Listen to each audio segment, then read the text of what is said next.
지금 XRP가 7년 만에 다시 전고점 근처까지 올라오고 있습니다. 혹시 기억나시나요? 2018년 당시 비트코인 불장 속에서 XRP가 미친 듯이 치솟던 그때 그 분위기, 차트가 매일매일 최고가를 경신을 했고요. 수익률이 몇 배씩 튀어오르던 그 시절, 그 광기 어린 랠리 속에서 XRP는 단숨에 시가총액 2위까지 올라섰던 코인이었습니다. 그때 많은 투자자분들께서 마음속으로 다짐을 했을 거예요.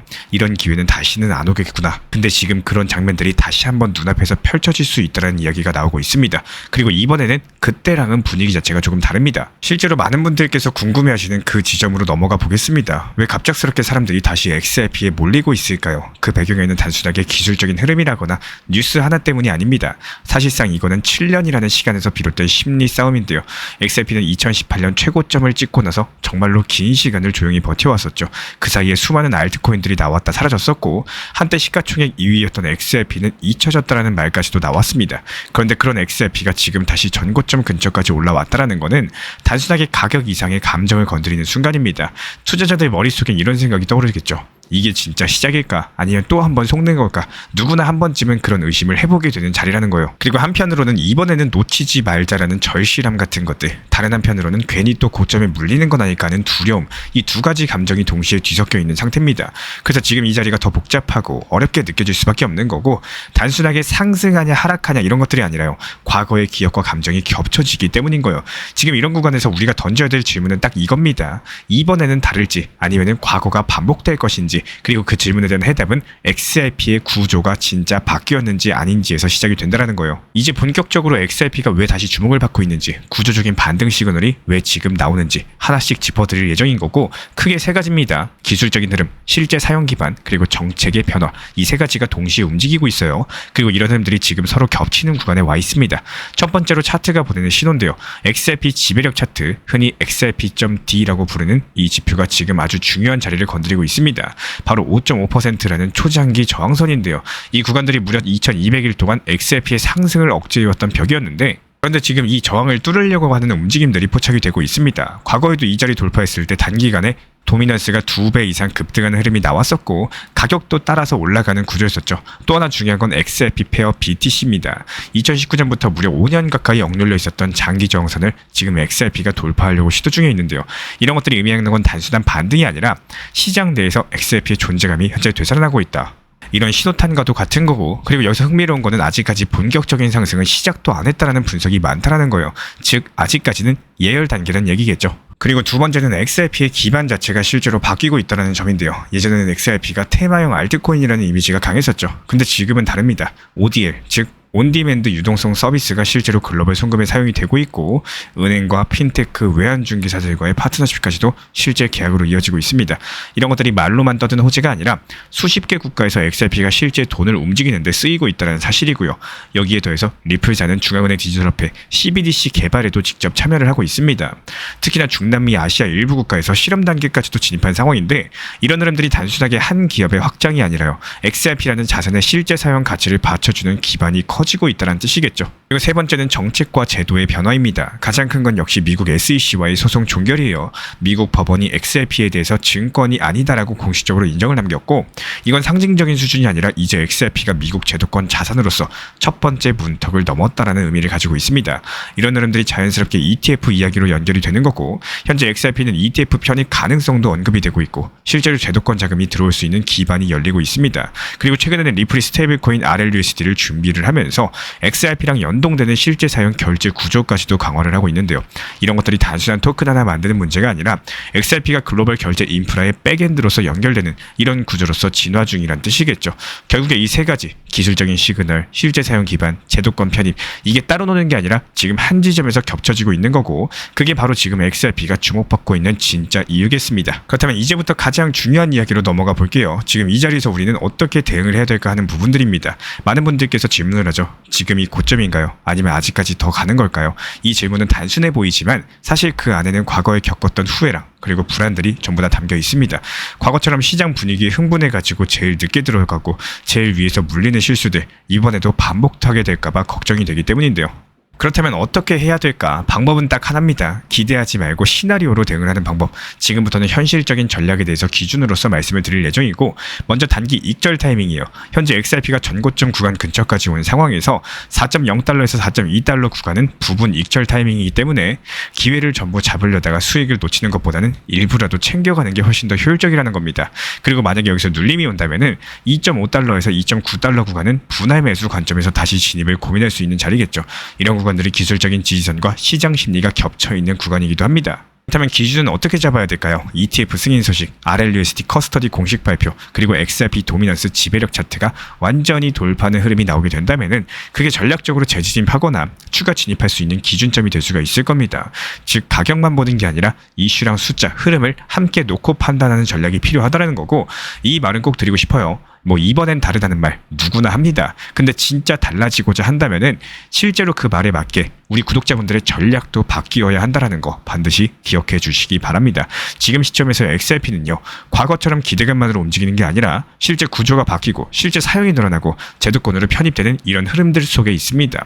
그렇다면 대응하는 것도 과거와 같아서는 안 된다는 거고, 눈앞의 감정이 아니라 숫자랑 기준, 그리고 계획된 행동으로서 움직이셔야지 이번 기회를 진짜로 내 것으로 만드실 수가 있을 겁니다. 그렇기 때문에 말씀드리고 싶은 건요, 이제부터 우리는 이런 질문들을 던져봐야 돼요. 지금 XRP가 오르고 있는 게 단순한 가격 반등일까요? 아니면 그 자체의 역할이 바뀌고 있는 걸까요? 제가 보기에 지금 XRP는 단순한 코인은 아닙니다. 송금과 결제, 스테이블 코인, CBDC 인프라까지 모두 다 연결되는 완벽하게 새로운 금융 자산으로 진화 중에 있는 거고, 그리고 이런 구조적인 변화 자체가 한두 달 안에 다시 오지 않는 흐름입니다. 어쩌면 이건 7년 만에 찾아온 기회일 수가 있다는 거고, 하지만 중요한 건 이겁니다. 그 기회를 우리 구독자분들은 지금 어떻게 보고 계신가요?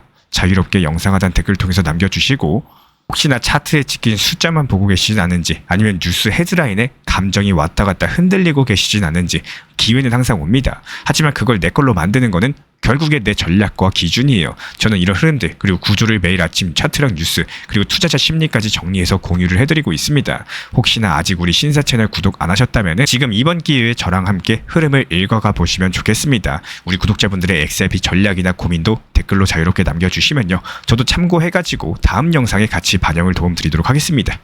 특히나 현재 코인 시장에서 가장 큰 이슈는 트럼프 미디어 기업이 공식적으로 비트코인 20억 달러를 보유 중이라고 밝혔던 점입니다. 자산의 3분의 1을 비트코인과 관련된 자산으로 채워놨고요. 여기에 옵션까지도 추가 매수 중에 있는데 정치적인 신념이 아니라 아예 자산 전략으로 바뀐 거고, 이런 것들이 하나의 선언이라고 볼 수가 있겠죠. 비트코인은 이제 대통령급도 매수하는 자산이 됐다는 메시지인 거고, 이더머신이라는 스펙 기업 측에서 이더리움을 15억 달러치 총 40만 개까지 확보할 예정입니다. 참여 기관은 크라켄, 판테라, 블록체인닷컴, 여러가지 월가의 쟁쟁한 이름들인데요. 이제는 기관이 이더리움을 단순한 플랫폼 토큰이 아니라 전략적 준비 자산으로 보고 있다는 흐름이겠죠. 이것뿐만이 아니에요. 머큐리티 측에서는 솔라나를 대규모 매집 중에 있고요. BTCS는 이더리움만 2.4억 달러어치 보유하고 있다고 발표를 했습니다. 이제는 채굴 기업들뿐만 아니라 핀테크랑 헬스케어, 그리고 스펙 상장사까지도 암호화폐를 회계에 반영하는 단계로서 진입을 하고 있는 상황입니다. 결국에 이번 주의 중요한 포인트는요, 단순한 매집이 아닙니다. 제도권의 본격적인 움직임이 시장 전체에 신호를 주고 있다는 점인 거고, 대표적인 예시가 인도겠죠. 인도 정부는 암호화폐 규제 청사진을 공개를 하면서 핵심은 셀프 커스터디 보장, 프라이버시 보호, 그리고 프로토콜에 대한 접근권 등이 있겠습니다. 신흥국에서 이렇게 명확한 정책 모델이 등장한 건 처음인데요. 이제는 누가 먼저 법을 만드는지가 아니라 어떤 모델이 글로벌 스탠다드가 될 것인가, 이에 따른 싸움으로 가고 있는 거고, 한편 미국에서는 리플과 서클, 비트고 같은 기업들이 은행 인가를 신청한 상황인데요. 여기에 대해서 기존 은행 단체들이 강력하게 반발하고 나섰습니다.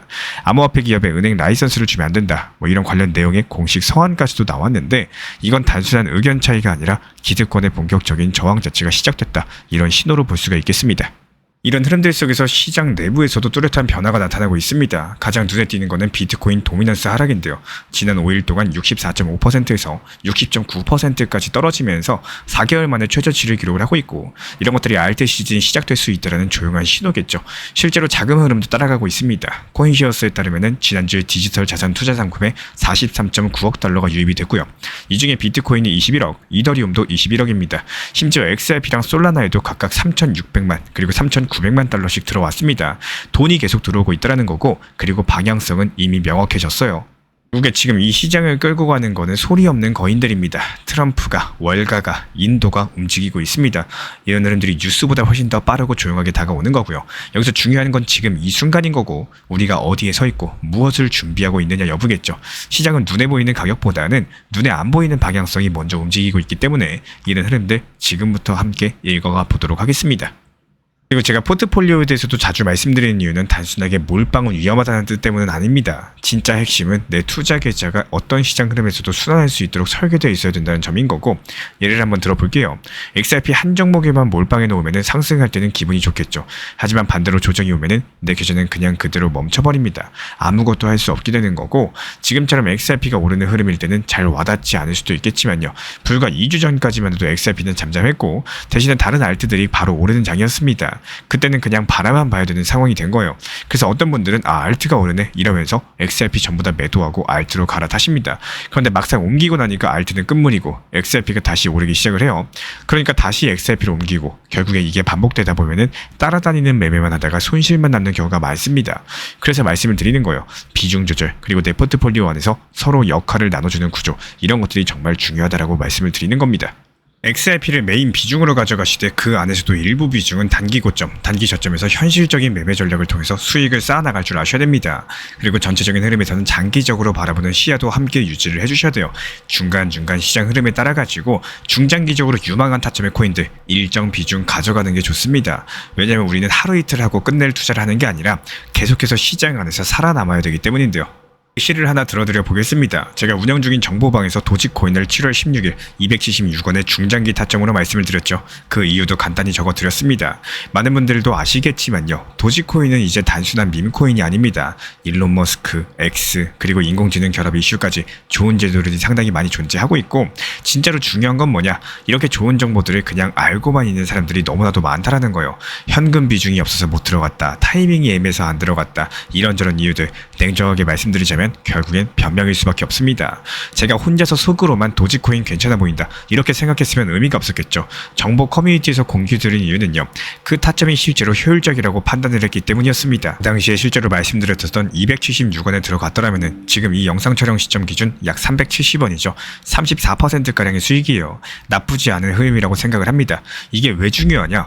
XRP가 조용할 땐 다른 종목들이 일을 하게 만들어야 되는 거고, 다른 종목들이 조용할 땐 XRP가 다시 역할을 해줘야 돼요. 둘 다 조용할 땐 시장에 대응할 수 있는 현금이라는 또 하나의 종목이 있어야 된다는 점입니다. 결국에 이 세 가지가 번갈아 가면서 내 계좌를 순환시켜줘야지 진짜 살아있는 포트폴리오가 되는 겁니다.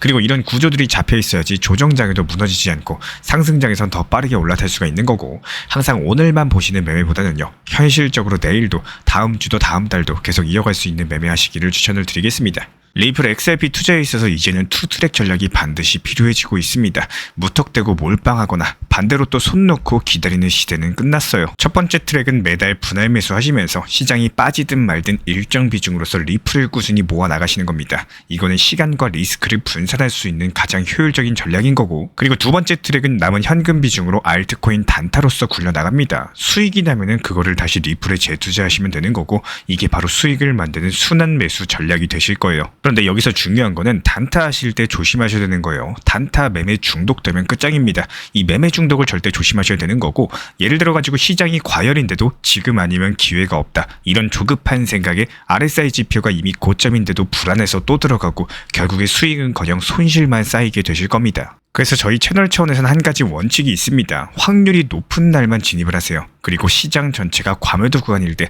비트코인 기준 RSI가 바닥을 찍을 때, 그때 알트코인 중에서 최근 거래량이 급등한 종목이 과매도의 경우 MACD, 볼린저 밴드, 이동평균선과 일목균형표 참고해서 신중하게 매수 진입 타점 들어갑니다. 그리고 그 외에는 아예 매매를 쉬는 날도 반드시 있어야지 진짜 단타인 거고, 그렇다면 이걸 어떻게 구별할 수 있는지 궁금하실 거예요. 여기서 챗GPT가 등장을 합니다. 저희는 챗GPT를 단순한 도구로 쓰지 않습니다. GPT한테 오늘 확률 높은 진입 타이밍이냐 이렇게 물어볼 수 있게 맞춤 프롬프트를 사용을 하는데요. 그리고 그 결과에 저의 실전 매매 노하우 30%를 덧붙여가지고 GPT 시그널을 보완합니다. 어떻게 하는지 궁금하신 분들 GPT 검색력과 활용 전략을 이용해가지고 이 두 가지를 한 방에 알려드리고 있습니다. 현재 보이시는 번호로서 리플 단타라고 문자 남겨주세요. 지금 이 영상 보신 분들에게만 오픈합니다. 그냥 GPT 쓰는 법이 아니라 투자로 연결되는 GPT 사용법 지금 바로 알려드리도록 하겠습니다. 제가 안내해드리고 있는 코인 신사 채널 멤버십 전용방에 대해서 짧게 설명드려 보도록 하겠습니다. 리플, 암호화폐 시장에 대한 중요한 이슈, 그리고 브리핑이나 시장의 흐름에 대한 전문적인 분석 내용 설명과 함께 차트상의 기술적 분석, 온체인 지표와 투자 심리에 대한 내용들을 같이 안내 도움드리고 있고, 가장 중요한 투자 심리를 컨트롤하기 위해서 포트폴리오의 구성에 대한 노하우, 투자 심리 컨트롤에 대한 내용도 같이 안내드리고 있습니다. 코인 신사 스터디 멤버십 가입하신 분들께서는 아래 번호 혹은 신청 링크 통해서 남겨주시면 제가 연락드리고 있고, 안내 설명과 함께 신사 채널 리플 전용 멤버십 방에도 입장 안내 설명드리고 있습니다.